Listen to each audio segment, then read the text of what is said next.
Կառավարությունը հաստատել է հաշմանդամություն ունեցող անձանց էխո իրավապաշտպան կազմակերպության ներդրումային նախագիծը։ Ըստ նախագծի, մանկական ուղեղային կաթված ունեցող երեխաների համար պետք է կառուցվի առողջակրթական վերականգնման այլընտրանքային ծառայությունների կենտրոն։ Քանի որ Հայաստանի Հանրապետությունում թվով քիչ են վերականգնողական կենտրոնները, որոնք չեն հասցնում բավականին երեխաներին սպասարկել, ըստ կարգի, ըստ կանոնի, մենք բախվում ենք խնդրի։ Եվ անհատական ծրագրերը ինչքան էր, որ մենք ուզենանք աջակցենք, այդքան էր էֆեկտիվ արդյունավետ չի լինում։ Այլընտրանքային թերապիան իր մեջ ներառելու է ֆիզիոթերապևտիկ վերականգնում, ասեղնաբուժություն, նյարդաբանություն, ջրային թերապիա, սոցիալ-հոգեբանական կավարժական աջակցություն եւ այլն։ Սերյոժայի խոսքով, ծնողները չեն կարողանում հոգալ վերականգնողական թերապիայի ծախսերը, իսկ 1-2 անգամ բժշկի ցուցումով պետ պատվերով թերապիաները բավարար չեն։ Ծնողների հետ քննարկումների արդյունքում բաց դարձավ, որ կարիք կա ստեղծել մի կենտրոն, որը կլինի ծառայությունների մի համալիր շղթա, որը կսպասարկի երեխաներին մեկ տեղում։ 11-ամյա Հրանտը էխոյի շահառուներից է։ Նա ունի մանկական ուղեղային կաթված եւ հենաշարժողական խնդիրներ։ Հրանտը հետաքրքրված է ֆուտբոլով եւ բաշխի թողում իր սիրելի թիմի հանդիպումները։ Ռեալ Մադրիդ է, սկզբից որ նայեցի, այնի խաղը դուրս եկավ։ Մանից է Ռեալ Մադրիդի։ 6 տարեկանից։ Երազում եմ, որ դառնամ ֆուտբոլիստ ու Ռեալ Մադրիդում խաղամ։ Նա հաճախում է դպրոց, սիրում է անգլերենը եւ հետաքրքրված է համակարգչային խաղերով։ Հրանտի մայրն ասում է, որ այս կենտրոնը կարող է մեծ ազդեցություն ունենալ, քանի որ վերականգնող թերապիաների կարիքը կա։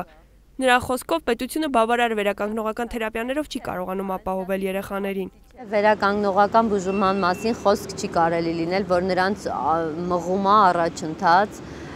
կոմպլեքս թիմային բուժումները, ամբողջ հոգեբան, մանկավարժ, լոգոպեդ, ֆիզիոթերապիստ, էրգոթերապիստ,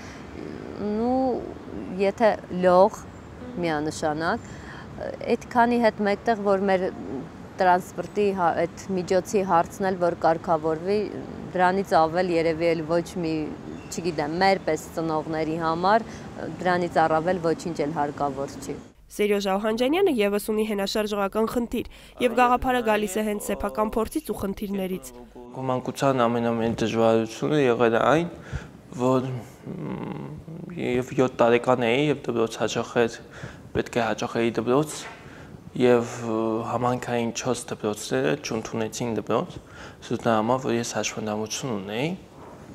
եւ լավ հիշում եմ, որ վերջի դպրոցը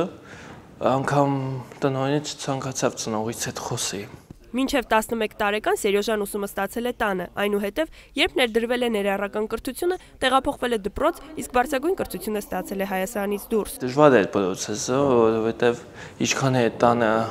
ուսուցանում էի, բայց շատ արականներ կային, որ չէի սովորում եւ այդ բերեր կոմպուտերացնել կամ բերերացնել բավականին դժվար է, կարողացան կազմակերպել այնպես, որ ամբողջ հատ անցավ եւ կարողացա հասնեմ իմ հասակակիցներին եւ ուսումը շարունակեմ։ Սերյոժայի խոսքով կարևորն այն է, որ երեխաները ներառված լինեն ընտանիքներում, ծնողները ազատ թողեն եւ չափազանց հոգատարությամբ չմեկուսացնեն հասարակությունից։ 12 տարեկան էի եւ դասում խաղում էի եւ անգել էի ու հելատ այդպեսով եւ երեկոյան հետո ծնողիս հետ զբոսում էի եւ հարևաններից մեկը եկավ մամայից խրատ էր տալիս ինչու ես մենակ թողել երեխա տնկեր էր բավական մի բան լիներ սենց լիներ եւ այլն ճիշտ ասած բայ մտածում էի որ հեսա ծնողսին որ փոքրնոդվի է բայց ծնողս այդ հարևանին ասեց դու քո երեխային մենակ չես թողնում դուրս ասեց թողնում եմ ասում չի ընկնում ասեց ընկնում է, ասեց բա ինչ տարբերություն ունի իմ քո երեխայի միջև։ Մարիամի խոսքով մանկական ուղեղային կաթված ունեցող անձինք անընդհատ պետք է անցնեն վերականգնողական թերապիաների կուրսը։